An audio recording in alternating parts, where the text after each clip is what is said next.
মাধ্যমিক ABTA test paper page number 267, 267 এবং 268 solve করব। দেখো প্রথম কোশ্চেনটা বলছে বার্ষিক 8% সরল সুদের হারে কোনো মূলধনের n বছরে মোট সুদ NPR/25 টাকা হলে মূলধনের পরিমাণ হবে। অপশনগুলো দেখে নাও।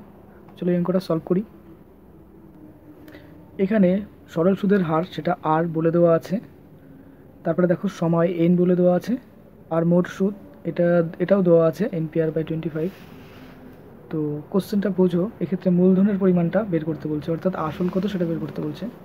তো আর হচ্ছে সুদের হার, সময় হচ্ছে n, আর ধরলাম আসলটা হচ্ছে x টাকা, আর সুদ মোট সুদ যেটা সেটা হচ্ছে I ইকুয়ালস টু কী আছে NPR/25। তো আমরা জানি যে I ইকুয়ালস টু কী হয় PRT/100, অর্থাৎ এখানে I ইকুয়ালস টু কী হবে আসল ইন্টু সুদের হার ইন্টু সময়। তো আসল বলতে এখানে x, সুদের হার বলতে আর সময় বলতে n, আর ফর্মুলাতে 100 হয়, সেই ফর্মুলাতে 100 বসালাম। এবার আয়ের মান দেখো কী আছে এখানে NPR/25, NPR/25 লিখে দিলাম, আর এখানে যেটা আছে সেটা লিখলাম। এবার দুই সাইডে লক্ষ্য করো, কমন পার্টগুলো কাটা যাবে, n কাটছে, আর কাটছে, আর 25, 4 25 কত হয় 100, 25কে 4 দিয়ে গুণ করলে 100 হয়, তাহলে এটা কাটলে পরে 4 হবে এখানে। তার উপরে কী থাকছে আমাদের দেখো 4 ইন্টু পি, তাহলে কী হবে 4p, তাই তো 4p হবে। আর এখানে কী থাকছে এই সাইডে শুধু একটা এক্স পড়ে থাকছে, অর্থাৎ 4p = x, অর্থাৎ x = 4p। উল্টা করে লিখলে এটাই হচ্ছে, তাহলে অপশন নাম্বার বি 4p টাকা হবে। অ্যান্সারটা হচ্ছে এটা। 2 নম্বর অঙ্কটা একেবারে সোজা একটা অঙ্ক, খুব সোজা অঙ্ক। দেখো বলছে যে A 500 টাকা 9 মাসের জন্য, তারপরে দেখো পরবর্তীকালে বলছে যে এবং B 600 টাকা 5 মাসের জন্য একটি ব্যবসায় নিয়োজিত করে, তাদের লাভ্যাংশের অনুপাত কত সেটা আমাদের বের করতে লাগবে। তাহলে পরে ভাবো লাভ্যাংশটা কীভাবে পাবে, মূলধন অনুসারে পাবে, আর যত টাইম সেই অনুসারে তাদের লাভ্যাংশটাও কিন্তু বাড়বে। তো আমরা সেটাই বের করব। দেখো কী লিখলাম আমি, A এবং B এর লাভ্যাংশের অনুপাত কত, 500 টাকা করে ক মাস রাখছে 9 মাস, A রাখলো 9 মাস, আর B কত 600 টাকা করে 5 মাস রাখলো।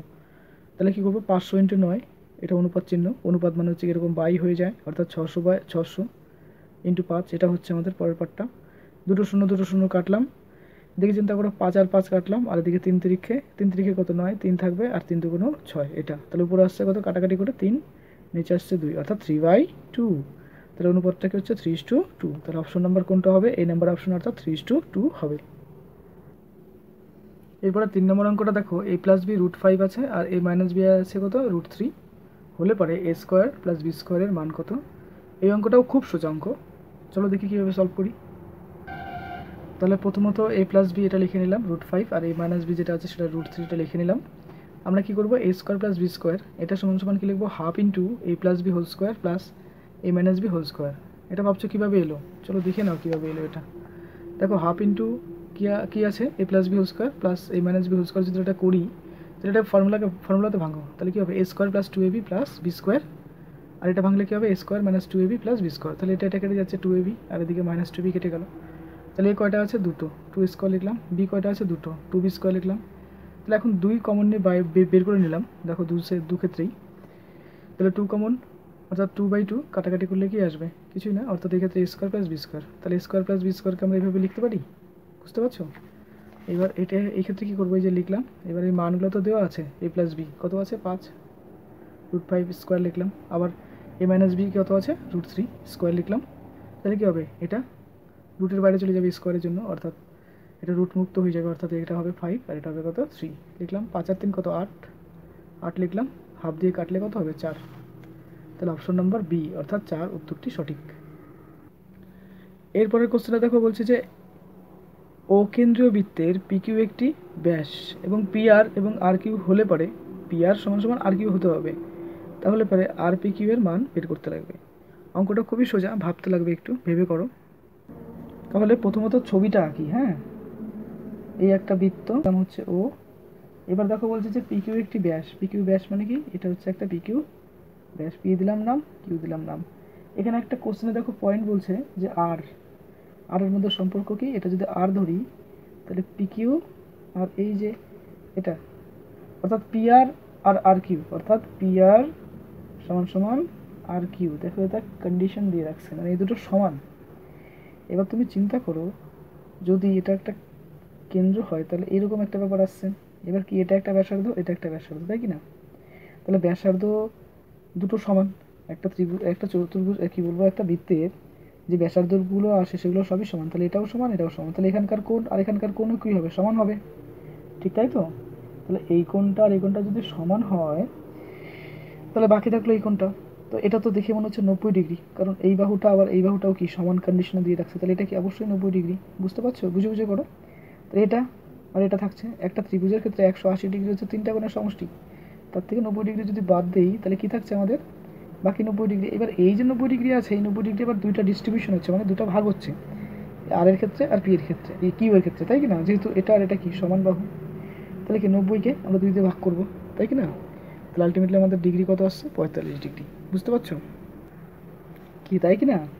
তো দেখো এই ক্ষেত্রেও লক্ষ্য করে দেখো, এটা হচ্ছে কি, এই যে বাহুটা আছে, আই মিন এই যে ব্যাসার্ধটা আছে, এটাও তো ব্যাসার্ধ, এটা হচ্ছে কেন্দ্র, আর এটা কি, এটা ব্যাসার্ধ এটাও ব্যাসার্ধ, তাহলে এই কোণটা আর এই কোণটা কি সমান হবে, কারণ এই বাহু আর এই বাহু কি সমান। বুঝতে পারছো? তাহলে এই কোণটা যদি 90 ডিগ্রি কেন হবে না, কারণ এই বাহুটা আর এই বাহুটার কন্ডিশন কি সমান দেওয়া আছে, তাহলে এটা অবশ্যই 90 ডিগ্রি হতে পারে। তাহলে 90 ডিগ্রি হলে কি হবে, এটা এটা এই দুটোর মান বাকি থাকছে কত, 180 থেকে 90 বিয়োগ করলে কি আসবে, 90। তাহলে এটা আর এটার কি, এই দুটো ঠিক কী হবে, সেম সেম, আই মিন সমান, তাই কি না? তাহলে এই ক্ষেত্রে 90 দিয়ে 2 দিয়ে ভাগ করলে কত হবে, 45। তাহলে আলটিমেটলি এই কোণটার মান আমাদের কত আসছে, 45। কোশ্চেনে চাইছে কি বলতো, আর পি কিউ, এই কোণটার মান কত, এটার মান হবে আমাদের অ্যান্সার হবে 45 ডিগ্রি। তো বুঝে বুঝে করো, হয়ে যাবে। তাহলে অপশন নাম্বার আমাদের দেখো কোনটা মিলছে, এক্ষেত্রে 4-এর ডি, তাই তো? 45 অ্যান্সারটি সঠিক হবে। ক্লিয়ার? দেখো তারপরের কোশ্চেনটা পড়ি কি আছে,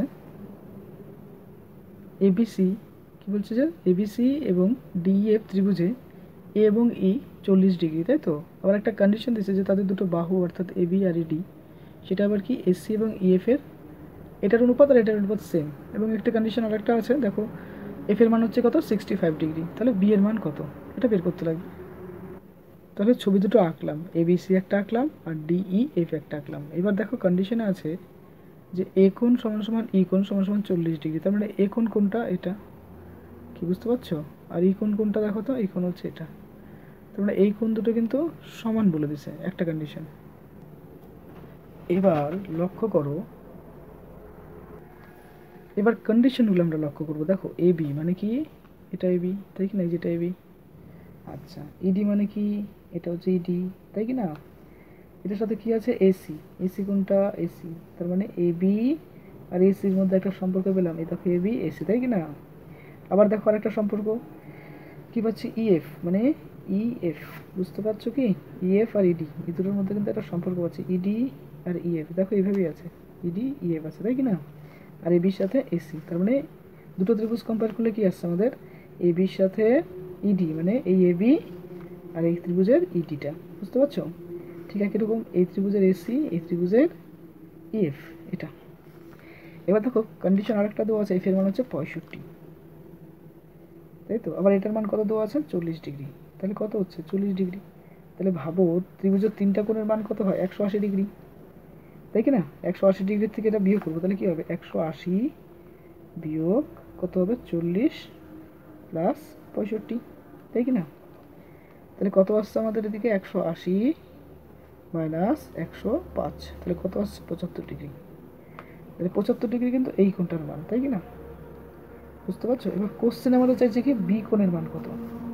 তাহলে বি কোণের মান আর এই কোণের মানের কিন্তু একটা সম্পর্ক আমরা পাচ্ছি, কারণ এই বাহুগুলো দেখো, এবির সাথে ইডির একটা রেশিও, এবির সাথে ইডির একটা রেশিও, আর এসির সাথে দেখো এই যে এসি আছে, এসির সাথে কি বলছে, ইএফ এর একটা রেশিও, ঠিক আছে? আবার একটা কোণের সম্পর্ক কিন্তু দিয়ে দিছে। তাহলে দেখো 75 ডিগ্রি যেটা আছে, অবভিয়াসলি আমরা কি বলতে পারি, এটা এই কোণটার মান, কি বলবো, এই কোণটার মান, এই কোণটার মান, তাই কি না? এই কোণটার মান কত হচ্ছে, 75 ডিগ্রি হবে। বুঝতে পারছো? সম্পর্কটা দেখবে, এই সম্পর্ক অনুসারে আমরা গঠন করবো। তাহলে কত নম্বর উত্তরটি সঠিক মনে হচ্ছে আমাদের এখান থেকে, কোশ্চেনে দেখো, কোশ্চেনে সি নাম্বার উত্তরটি 75 ডিগ্রি আছে। বুঝতে পারছো? তাহলে এই উত্তরটা কিন্তু আমাদের সঠিক হচ্ছে। ক্লিয়ার?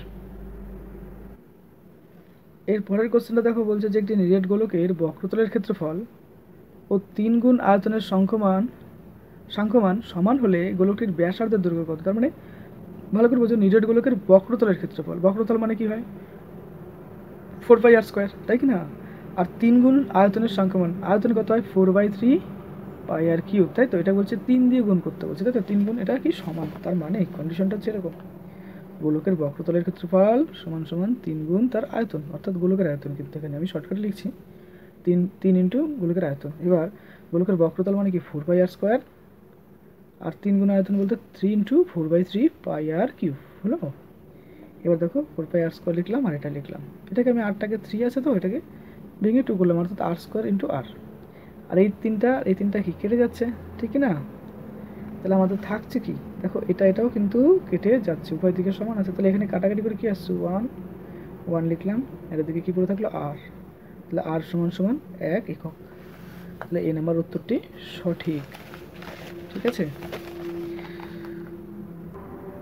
ভিডিওটা অনেক বড় হয়ে যাচ্ছে, তার জন্য আমি এটা ফার্স্ট পার্ট হিসেবে করলাম। এর যে পরের অঙ্কগুলো আছে, অর্থাৎ দুইয়ের অঙ্কগুলো আমার করা আছে সব, তো ওগুলো আমি দিয়ে দেবো। আপাতত এই পার্টটা দেখো, লিঙ্কটা ডেসক্রিপশনে পেয়ে যাবে। আর কোনো কোশ্চেনে যদি ভুল থাকে, আমি যদি কোনো কোশ্চেন ভুল করে থাকি অবশ্যই কমেন্টে জানাও। আর খুব ভালো মন দিয়ে পড়ো, সবাইকে কিন্তু খুব ভালো রেজাল্ট করতে হবে। ওকে, দাদার ক্লাসরুম।